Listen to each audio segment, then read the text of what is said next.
Salut tout le monde, j'espère que vous allez bien. Bienvenue sur une nouvelle capsule sur la chaîne ICTV. J'espère que vous avez regardé la vidéo précédente et à la suite de cette vidéo, nous allons partager ensemble quelques ruses du diable contre la force de la jeunesse.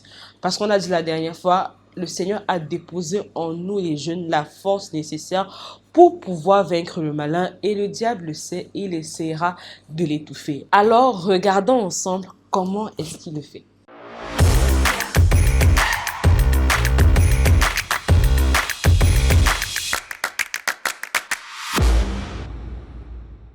Nous allons parler de 3 ruses du diable. La liste n'est pas exhaustive, mais nous parlerons que de 3 aujourd'hui. Et avant tout, je nous encourage à partager cette vidéo pour qu'un grand nombre de jeunes soient touchés, à liker, à commenter, afin de propager l'évangile. Pour parler de 3 ruses aujourd'hui, nous irons sur 3 personnages dans la Bible, donc nous irons sur 3 jeunes dans la Bible, voilà.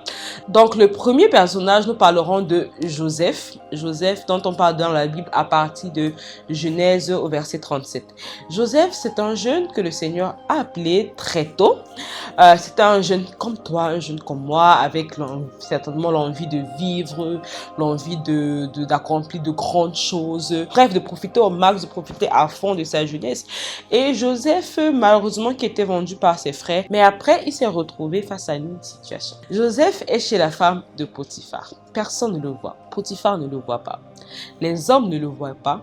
Il est en face d'une femme qui le veut. C'est même pas lui qui drague la femme, c'est la femme qui le drague. Donc tout, on peut dire entre guillemets que tous les voyants sont ouverts pour que Joseph, il tombe dans l'impudicité avec la femme de Potiphar. Et voilà une tentation, une ruse du diable pour pouvoir éteindre la destinée de Joseph, pour pouvoir éteindre la force de Joseph. Parce que Joseph, bien qu'il avait été vendu par ses frères, il a commencé à se refaire, il était l'intendant de tout dans la maison de Potiphar. C'est vrai que peut-être personne n'aurait su, il serait dit, bon voilà, si je me laisse aller avec la femme de Potiphar, toutes les personnes, personne ne le saura. Peut-être personne ne l'aurait su, il aurait continué comme si de rien n'était, mais quelque part, il aurait été vidé de quelque chose. Donc, la ruse par laquelle le diable voulait prendre Joseph, c'était la ruse du sexe. Et le diable prend beaucoup de jeunes aujourd'hui par le sexe parce que l'immoralité sexuelle, l'impudicité ou l'adultère, ça nous éloigne de Dieu. Donc, si Joseph avait glissé dans l'impudicité, peut-être personne n'aurait su, mais il aurait été déconnecté de Dieu. Il aurait été vidé de quelque chose, l'empêchant d'avoir le pouvoir et la capacité de pouvoir vaincre le malin.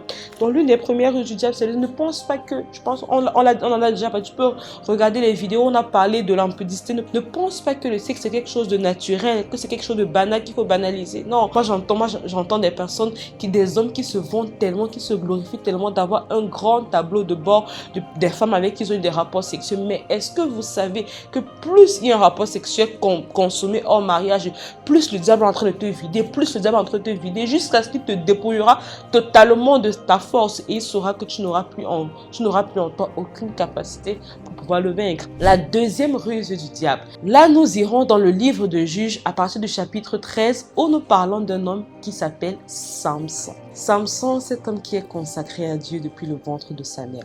Cet homme qui a reçu tellement de force. Lui, là même, quand on parlait de force, là, physiquement même, il était fort. Mais qu'est-ce qui a causé la chute de Samson? Les mauvaises compagnies. Aïe, aïe, aïe. Une autre ruse du diable pour pouvoir éteindre la force des jeunes, ce sont les mauvaises compagnies. Samson s'est retrouvé dans une mauvaise compagnie avec Delilah qui a su toucher son point faible et ensuite ça a causé la mort de Samson. Tout simplement à cause quoi? D'une mauvaise compagnie. Donc lorsque le diable veut également nous atteindre, il veut également nous attirer vers les plaisirs du monde, vers les désirs du monde, il passera par des mauvaises compagnies. Donc le diable, oui, ne pense pas que les mauvaises compagnies c'est anodin. Ah non, mais c'est juste une amie, voilà, il n'y a rien de toxique et tout, on peut faire des trucs de temps en temps. Non, le diable passera par cette personne-là pour pouvoir te vider de ta force comme il est passé par Delilah, pour pouvoir vider la force de Samson. Et la troisième ruse que nous allons voir aujourd'hui, il s'agit de Daniel. Nous allons dans le livre de Daniel, dans tout le livre de Daniel à partir du chapitre 1.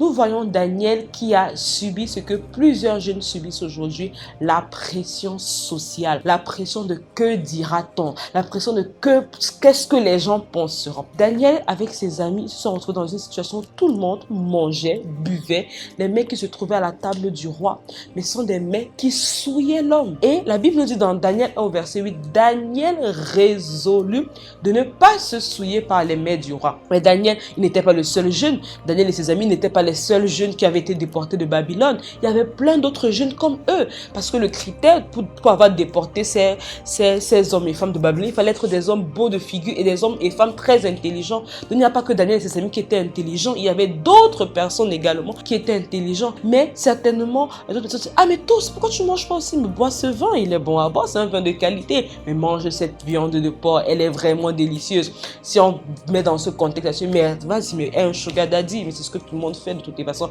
Mais montre tes nudes sur les réseaux, c'est comme ça que tu arrives à avoir les followers. Mais fais ceci, mais fais ceci, mais fais cela, c'est ça qui est à la mode aujourd'hui. Si Daniel et ses amis s'étaient laissés appesantis par la pression des jeunes comme eux tout autour de qui leur suggéraient de manger les mets du roi, ils se seraient souillés et tout ce que Daniel a accompli, il n'aurait pas pu accomplir.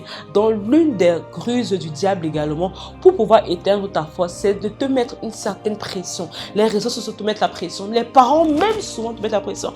Ah mais toi tu as 25 ans, ramène-nous même un enfant, même si tu ne veux pas te marier.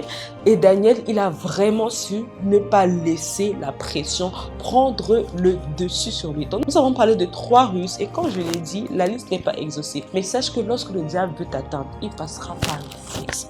Le péché du sexe, vraiment, c'est un destructeur de destinée. Il passera par les mauvaises compagnies. Les mauvaises compagnies corrompent les bonnes mœurs. La Bible ne dit pas que ce sont les bonnes compagnies qui corrompent les bonnes. Non, ce sont les mauvaises compagnies qui corrompent les bonnes. De mauvaises personnes peuvent t'amener à perdre la vie, même physiquement, comme c'est arrivé à Samson à cause de Delilah. Et également, il passera par les pressions sociales au travers des influenceurs qu'on regarde, au travers de la société, des réseaux, des familles, des personnes autour de nous pour qu'on puisse craquer et brader nos valeurs. Je prie vraiment que chacune de ces ruses-là ne t'atteigne pas, que le diable n'ait pas raison de toi, mais que tu restes un jeune qui manifeste la force que le Seigneur a déposée en lui afin de pouvoir vaincre le malin et vivre la vie qui est prévue pour lui. On est ensemble, on se retrouve à très bientôt pour de prochaines capsules.